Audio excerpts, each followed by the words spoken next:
Hello busy bees, it's Mrs. Otto. I know that we've just finished our reptiles theme, so I have brought you to meet a very special friend of ours. He's actually a member of our family. He's a brown house snake. You can see him going into his special hide or his cave. And this is Peaches. He's a male juvenile, which means quite like a young brown house snake. He doesn't look very brown, but when they're young, they actually don't have to be brown. He's like an orangey mottled color, and as they get older, they become more brown. But in his terrarium, we've got some bark on the bottom. We've got some rocks. She likes to cool down under. He goes in there when he's too hot. And that little spiky plant helps him to get rid of his shedded skin when it's a bit itchy. And this little cave is called a hide because he's a nocturnal hunter, which means he hunts at night. So in the day, he actually likes to hide away. He's quite shy.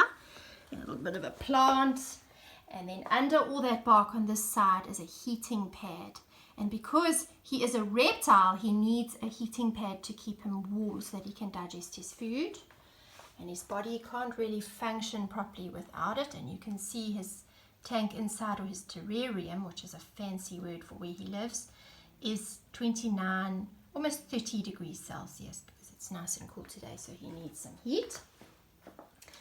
And I think we need to go and visit him. What do you think? I'm going to open this up, slide the glass across, and he is in the blues, which means that he is now about to shed. So he's a little bit grumpy.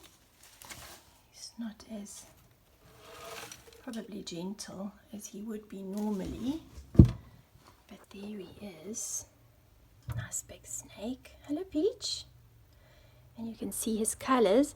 If you look at his head closely, you'll see there's two white lines that go down the side of his face. One goes through his eye, and the other one goes just underneath his jaw by his mouth.